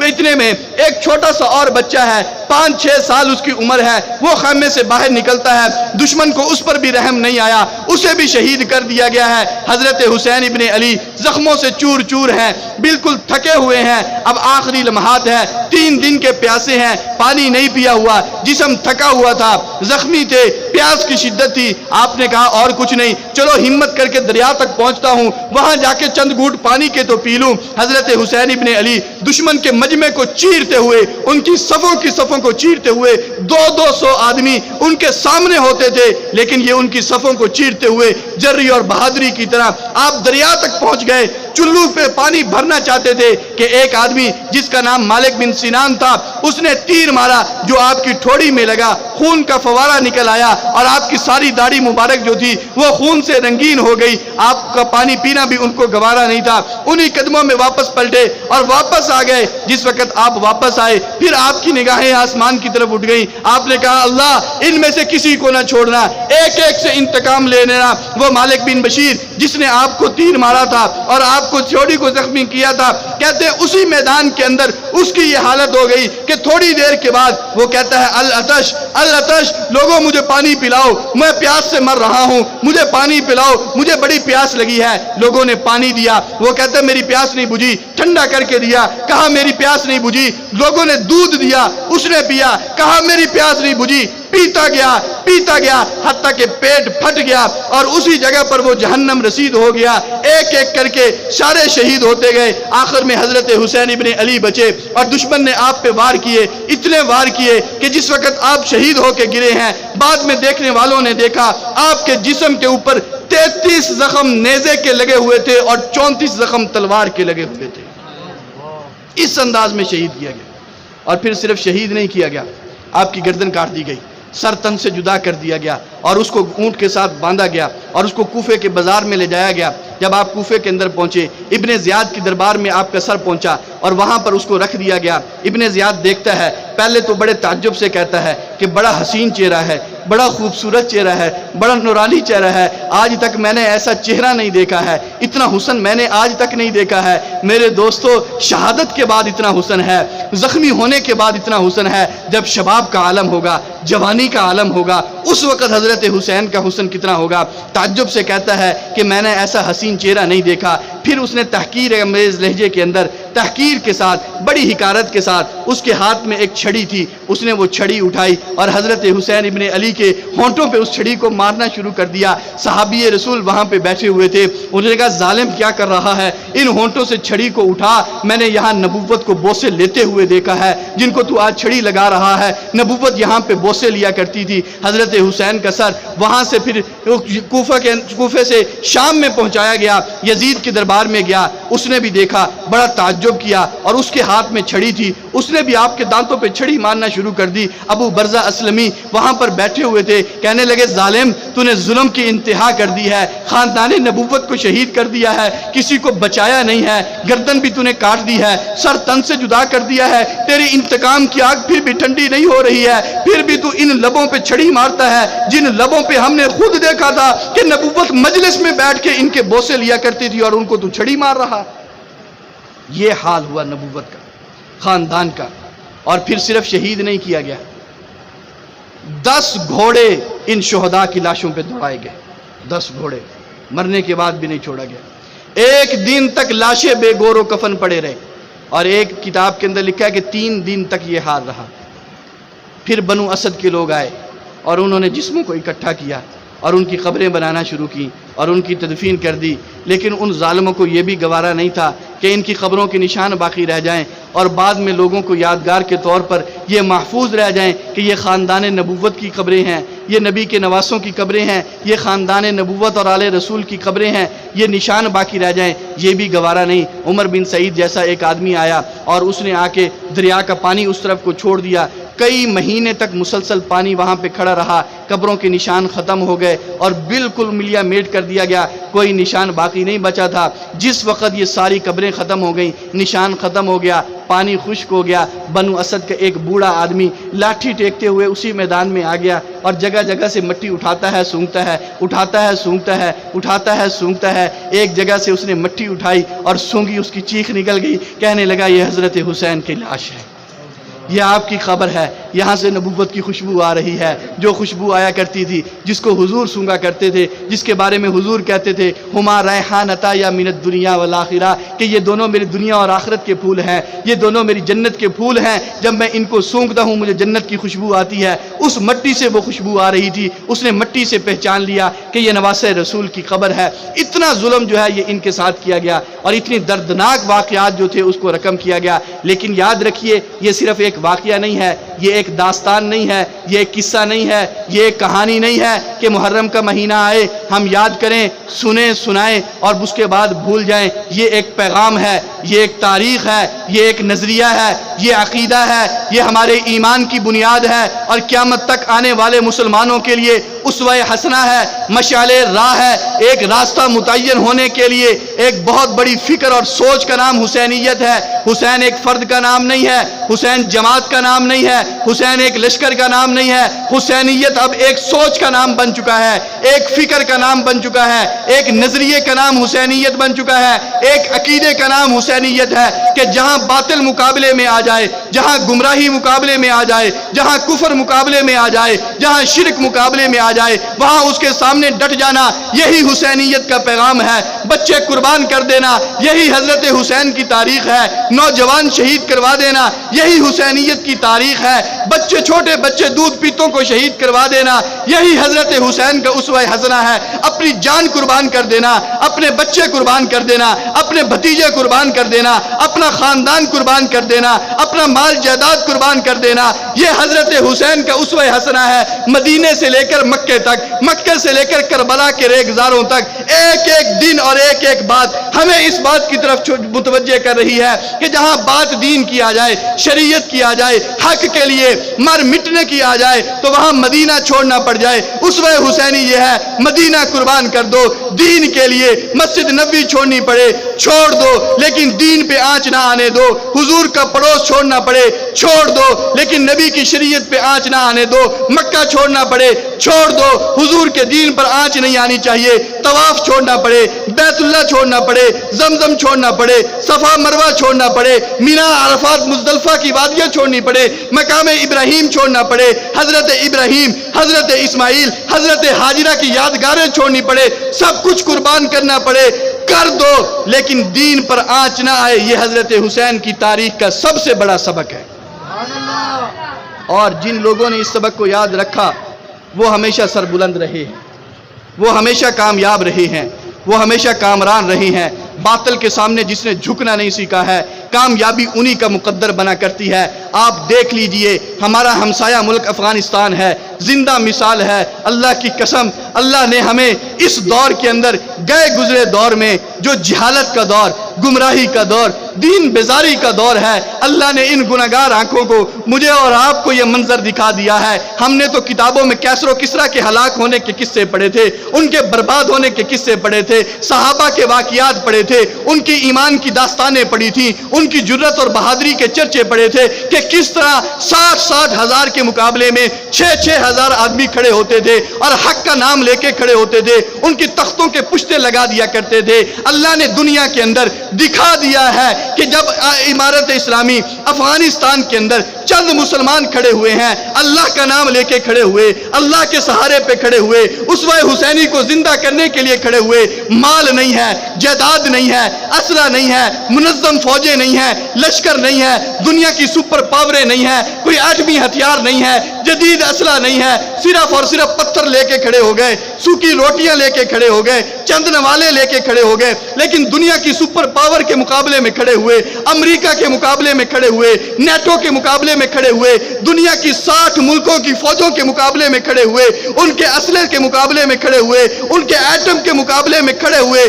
20 سال کے بعد اللہ نے مجھے اور آپ کو ہمارے ایمان کی تقویت کے لیے، ہمارے عقیدے کی تقویت کے لیے، ہمارے نظریے کی تقویت کے لیے، جب ہم کمزور پڑ چکے تھے، جب ہم دبے ہوئے تھے، جب ہم پسے ہوئے تھے، جب ہم یہ سمجھتے تھے کہ کچھ نہیں ہو سکتا ہے، باطل غالب آ گیا ہے، کفر غالب آ گیا ہے، اسلام مغلوب ہو گیا ہے، مسلمان شکست کھا گیا ہے، اللہ نے ان نہتوں کے ذریعے سے باطل کو شکست دے کے پوری دنیا کو دکھا دیا ہے کہ اسلام غالب ہونے کے لیے آیا ہے، مغلوب ہونے کے لیے نہیں آیا ہے۔ اسوہ حسینی کی تاریخ اگر دہرائی گئی ہے تو وہ کربلا، یہ افغانستان کے پہاڑوں پہ دہرائی گئی ہے، کابل کے پہاڑوں میں دہرائی گئی ہے۔ میرے دوستو، یہ ایمان اور عقیدے کی بات ہے، یہ نظریے اور عقیدے کی بات ہے۔ یہ محرم کا مہینہ ہمیں یہی پیغام دیتا ہے کہ ہمارا ایمان مضبوط ہونا چاہیے، جرت اور بہادری ہونی چاہیے، اللہ کی مدد پر اعتماد اور بھروسہ ہونا چاہیے۔ مسلمان کی نظر اسباب پر نہیں ہے، مسلمان کی نظر وسائل پر نہیں ہے، مسلمان کی نظر ٹیکنالوجی پر نہیں ہے، مسلمان کی نظر جدید ہتھیاروں پر نہیں ہے۔ مسلمان کی نظر اگر ہے تو وہ صرف اور صرف اللہ اکبر کی طاقت پر ہے۔ یہ اللہ اکبر پہلے دور میں موجود تھا، کیسر و کسرا کو فتح کیا تھا، آج کے دور میں یہ اللہ اکبر موجود تھا، روس کو بھی فتح کیا ہے اور امریکہ جیسے ملکوں کو بھی عبرتناک شکست دی ہے۔ یہ ایمان کی بات ہے، ہمیں اپنے ایمان کو مضبوط کرنا چاہیے اور اس کے لیے ہمیں کوشش کرنی چاہیے۔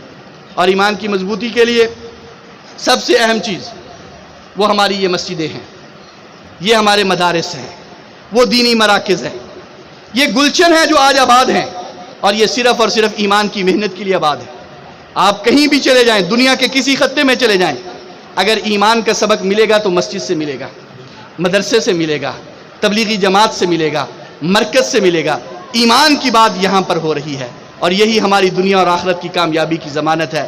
ان مدرسوں سے، مساجد سے، ان نیک لوگوں کے ساتھ جڑنا اور ان کے ساتھ اپنے آپ کو شامل کرنا، یہ ہماری کامیابی کی ضمانت ہے۔ اللہ تبارک و تعالی ہم سب کو سمجھنے کی، اعمال صالحہ کی توفیق نصیب فرما دیں۔ وآخر دعوانا ان الحمدللہ رب العالمین۔ آپ دعا۔ اللہم صلی علی سیدنا و مولانا محمد وبارک وسلم۔ ربنا آتنا فی الدنیا حسنہ وفی الآخرۃ حسنہ وقنا عذاب النار۔ ربنا ظلمنا انفسنا وإن لم تغفر لنا وترحمنا لنکونن من الخاسرین۔ رب ارحمہما کما ربیانی صغیرا رب ارحمہما وانت خیر الراحمین۔ یا رحم الراحمین، اس جمع ہونے، بیٹھنے، سننے سنانے کو اپنی بارگاہ میں قبول فرما۔ یا اللہ ہمارے لیے ایمان کی مضبوطی کا ذریعہ بنا، عقیدے ایمان کی مضبوطی کا ذریعہ بنا۔ یا اللہ ہمارے ایمان اسلام کو دائم اور قائم فرما، جاری اور ساری فرما۔ یا ارحم الراحمین، جتنے حضرات شریک ہوئے ان کا آنا قبول فرما، ان کی جو حاجات ہیں، ضروریات ہیں، اپنی رحمت سے پوری فرما۔ یا اللہ جو بیمار ہیں سب کو صحت نصیب فرما۔ یا اللہ اس مسجد کو، مدرسے کو، مرکز کو اور جتنی شاخیں یہاں پر کام کر رہی ہیں، اس گاؤں میں، چک میں جتنے بھی ادارے کام کر رہے ہیں، اللہ اس کو ہمیشہ کے لیے آباد فرما۔ یا اللہ نمازیوں سے آباد فرما، قرآن و سنت کی تعلیمات سے آباد فرما، شریعت کے نور سے آباد فرما۔ یا اللہ ان آبادیوں کے لیے ہمیں سبب کے طور پر قبول فرما۔ یا اللہ تو بے نیاز ہے، تو چاہے تو پرندوں سے بھی کام لے لیتا ہے، ابابیلوں سے کام لے لیتا ہے، چیونٹیوں سے کام لے لیتا ہے۔ یا اللہ ہم تیرے بندے ہیں، تیرے سامنے تیرے گھر میں ہاتھ پھیلا کے بیٹھے ہیں۔ یا اللہ ہمیں اپنے دین کی خدمت کے لیے قبول فرما۔ ربنا تقبل منا انک انت السمیع العلیم وتب علینا انک انت التواب الرحیم۔ صلی اللہ تعالی علی خیر خلقی محمد وآلہ وصحبہ اجمعین برحمتہ۔